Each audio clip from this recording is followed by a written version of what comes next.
Hi, my name is Faris. Welcome to this recording where I will share a bit more about the use of the life certificate as a possible tool to address grief and loss with the people that we work with. Alright? And just a bit brief background about myself. I am a social worker from Singapore. I've been a social worker for about 10 years, where I do meet quite a bit of people who come and see me with regards to issues surrounding the loss of a loved one or loss of a family member, where they might need to talk to someone with regards to trying to find ways to cope. And I guess the life certificate is a project that was undertaken in response to the dominant discourse surrounding grief, where there is this tendency to look at grief according to very where we might have prescribed ways of looking at grief, like someone needs to go through the different stages of grief in order to overcome it. But I guess where I'm coming from where we are using when we're using narrative perspective, how then do we negotiate a common project with the people that we work with, but at the same time use the documents that we are familiar with in order to twist them a bit in order to be able to collaborate towards this process of healing. Okay, so I just share a bit about myself. Being from a single parent family, my father passed away when I was 15 years old, and there was this dominant discourse where I'll show this picture of myself and my family. That's my mom, myself, and my brother. My dad passed away when I was 15, and there were many family secrets that were revealed. And at the same time, I came to this position where I had this common story that I told my family members or friends that my dad didn't love me, and to a large extent there was conversations, and this more or less shaped how I perceived my life as I grew older. But then there was this one day when I went to my grandmother's home, where I had told her that the same story, where my dad doesn't love me, and at the same time there's not even a single picture of him and me together. And my grandmother was telling me, "What nonsense are you talking about?" And she brought me to the back of she brought me to this cupboard where she pulled out a very dusty photo album, and lo and behold, in that photo album was a picture of my father holding me as a baby. And I think that experience also made me realize that sometimes we need to access alternative stories in order to redefine our relationships with the people that we lost. And for me, this photograph that I found of my father helped me in my healing process with regards to how I continue to define my relationship with him, where we move away from just black and white perceptions of grief or of memories of someone. Do we just have bad memories, or do we have good memories? But at the same time, we need to realize how memories are complex, how memories, even difficult aspects of memories, might have the silver linings where you could draw from. And in a way, we could continue to redefine and deconstruct how so-called bad memories affect the way that we are. Alright? So I guess the life certificate itself is a twist on the death certificate. In Singapore, when someone passes away, I think it should be the case for most countries, the person will be issued with a death certificate, as you can see here. And in this death cert, it's very impersonal. As you can see, the fields of this death cert is not defined by yourself or defined by anyone, but by a formal government body, and you just get key bits of information about how the person died and someone certifying that this person has passed on. And this idea of flipping this death set into this project called the life certificate came about when I was working with this lady, where when she talked to me about the loss of her father, she talked about how she would keep her father's death certificate in her handbag, and this reminded her of her, and she kept it because it was to remind her of how important her father was. But the problem was, when she looked at it, she realized how painful the loss was, because she is reminded of the day of the loss, and she was reminded about the difficulties and issues surrounding aspects that she was not able to have closure with her father before he passed on. So this life cert, in a way, is a product of that collaboration with her, where we managed to identify, hey, as opposed to just thinking about just the loss, the event of the loss itself, could we create a certificate where we could celebrate the life of this person? And I think, regardless of, I mean, more or less most of the cultures that I work with, as well as the cultures that I belong to, there's this idea of wanting to leave a legacy after passing on. And at the same time, the act of being able to pass on someone's legacy could also be a healing process. Hence, the life certificate was created, as you can see here, where it was done in collaboration with this person that I spoke about earlier, where we identified key aspects of this person that we might want to celebrate. As you can see, maybe I'll start from the left side. We start off with a preferred photograph or drawing of the person, as opposed to a drawing or a description that is prescribed. And what is this person's favorite hobby, song, or place? And I think the next one is a field that was recommended by another person that I was consulting. This idea of having quotes to remember, because a lot of times we remember important phrases or important sayings by the people that we respect, or the people that we love, and sometimes these sayings are important sayings that we might want to pass on to others, or even pass on downwards into our future generations. Okay, and there is that aspect of the remembering process of narrative practice that we might be familiar with, what I appreciate or love about this person, and at the same time what this person might appreciate about me.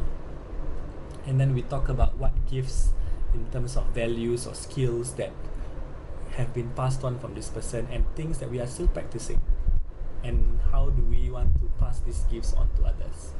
So if we are able to make sense of the loss of this person through being able to continue this person's legacy, and being able to practice values and skills that were passed on, and being able to appreciate and identify and even deconstruct the histories behind these values, maybe the whole idea is to make new meanings of the entire grieving process. And at the same time, we think about how we might want to respond to the struggles of losing this person, because one thing that we need to take note of is, if the loss is more painful to the person, to a large extent this person really means a lot to you, right? And conversely, you would also mean quite a bit to this person.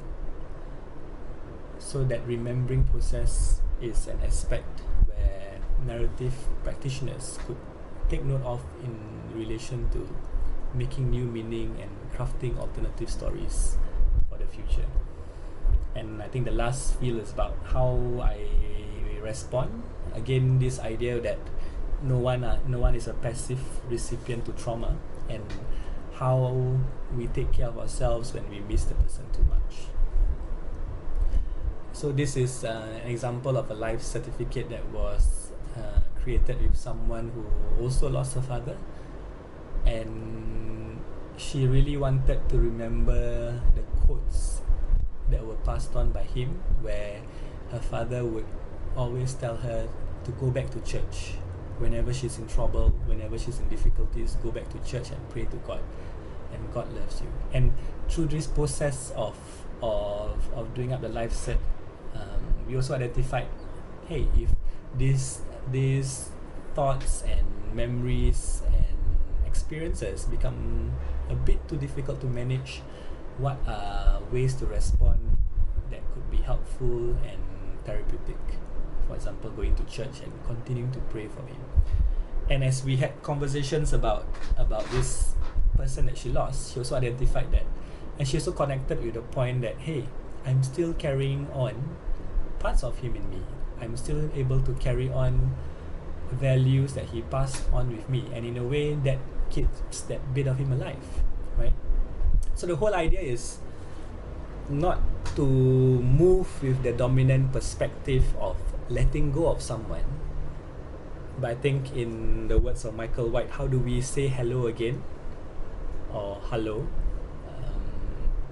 How do we continue to maintain a relationship with the person who has passed away? I think that is a more impactful and therapeutic way for us to move on, right?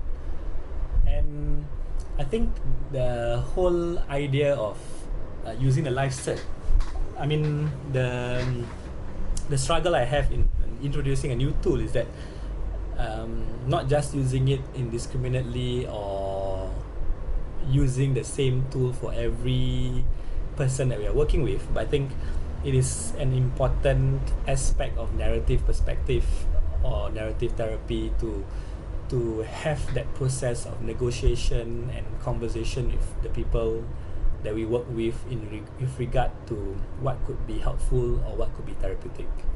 So in the context of using this tool, I would also propose to use it in the context of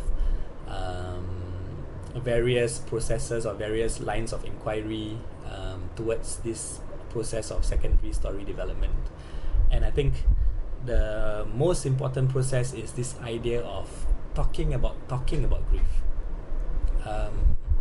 not just talking about the loss, but at the same time having a conversation about what direction we might want to take in the therapeutic process, because we can always assume that the process of grief might go along very systematic processes, but I think in reality grief is much more complex than that. And I'm reminded by a story that was shared with me by this by one of my professors who was involved in bringing a team of social workers to respond to the Sichuan earthquake in China. So he shared that when he came down to the villages, he and his team saw this big sign plastered on the wall where there were 3 things to be wary of. So the first thing that was on the sign was beware of dogs, because at that point of time, because dogs would bring rabies and disease, especially in relation to homes being demolished and there not being enough security. And the second thing on the sign was beware of thieves, again because of the lack of security, and your personal belongings would not be well protected, so you have to be mindful of thieves who might come and take away your things. But the last one, which was most impactful to him and his team, was beware of psychologists and social workers. And when he asked about why this sign was put up, people shared that there were professionals coming down wanting to try out new ways of intervening and processing and addressing trauma without really being useful to the people in the community. So people were coming to test out and research new ways of responding to trauma, their newfangled, the new ideas of working with people without actually having conversations about what was useful and what was not. And when my professor had this conversation with his team, with the people that were in the villages, they found out that, hey, we don't need any counseling, but what we need is for you to maybe come and support us to run some programs for the children who lost their schools and even lost their families. And that was in an important process of engagement where the team was able to craft out programs that were needed by the people. So I think in a way this is how we respond in relation to talking about grief. How do we as practitioners have that negotiation about, hey, this is something that you talked about, I'm wondering how you might think I could be useful for you in making sense of this process. I think when we consider these aspects of the intersectionalities of culture, we need to explore and have discussions about how does the person connect with cultural expectations surrounding grief, and at the same time, how does he want the practitioner or the therapist to work with him about in relation to this grief. So I think when we are discussing this aspect of the talking about talk, just some ideas about what questions we could ask or what kind of things we might want to explore. We might want to think about the different cultural or gender expectations of responding to grief during and after or before the funeral, and what are accepted expectations of how we mourn for someone who is close to us, mourn the loss of someone. At the same time, how do we individually connect with that process of mourning? Because some expectations or some practices could be helpful, but at the same time, some expectations could not. So as opposed to assuming that let's say this person is from the Malay community and this is how he should respond to grief, we could possibly ask, how does the community expect you to grieve? How does your family expect you to grieve? And does this way of grieving connect with how you might want to make sense of this loss? Okay. And I think if we are talking about this idea of saying hello again, the question of finding out what are culturally accepted or connected ways of maintaining relationships with someone who has passed on, because there are some beliefs also talk about it might not be appropriate or acceptable for me to speak to someone at the grave, right? But at the same time, it is okay to offer prayers to the person that has passed away. Okay, so just some other questions in relation to this idea of talking about grief. The principle behind it is the idea of negotiating with our clients or the people that who consult us about how they might want us to proceed with regards to the issues that they are grappling with. For example, how do you think, or what kind of direction might you want to have with regards to talking about this loss that you have experienced, and what might a useful discussion look like, and or what are your expectations of this discussion, and at the same time, what were conversations that have been helpful for you, and have there been conversations that were not helpful. So this idea of that constant renegotiation so that we can ultimately be useful to the people who are looking to us for consultation or support. The life certificate being a tool in itself might possibly only be useful as we use it with the familiar lines of inquiry surrounding narrative practices, for example, externalizing, coming up or working together to come up with an experience near name for what has been bothering you with regards to the experience or the with regards to the experience of grief, and how has this experience been affecting different areas of your life, and what are your hopes about what you might want to make of this experience. And we have again this idea of us not being passive recipients to trauma. Are there times where you were able to, how have you been able to respond to this painful experience, and what are different strategies that you have already used that has been found to be useful. And I think ideas surrounding the remembering processes are also important. Can we also recount contributions of the deceased person to our lives? What do you love or appreciate most about this person? What are some of the gifts that you are already practicing in your life? And I think there is this idea where in this process of maintaining that relationship with the person who has passed on, what are the different aspects or values that we are already continuing in order to honor the memory of that person, and how has this person also shaped our own lives and the people that we are.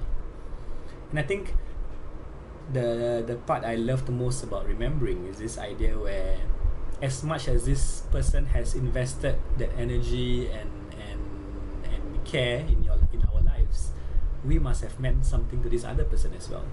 So in this sense, exploring our own contributions to the life of the person who has passed on. What did this person appreciate about you? How might this person say, or what might this person say about how you might have also contributed to his or her life? And at the same time, what difference have you made to this person's life? And again, I would like to stress this idea of collaboration and movement towards a common project, which is embodied by the first line of inquiry, which is talking about grief. How do we document responses to grief in a most appropriate manner as possible through the negotiations of the different intersectionalities of culture, gender, religion, or individual differences, so on and so forth. How can we document? Is a life certificate the only way to document, or could there be different ways that could be useful to help in the healing process? And I think also important to identify how we respond to grief as well. What are the things that we do when memories and thoughts get too painful? Again, the idea that no one is a passive recipient to trauma. How have you been able to survive this pain so far, and what does it tell you about what you value most? Because one thing I found is that as much as you feel pain about the loss of the person, it might also mean that this person is someone that you really love and value.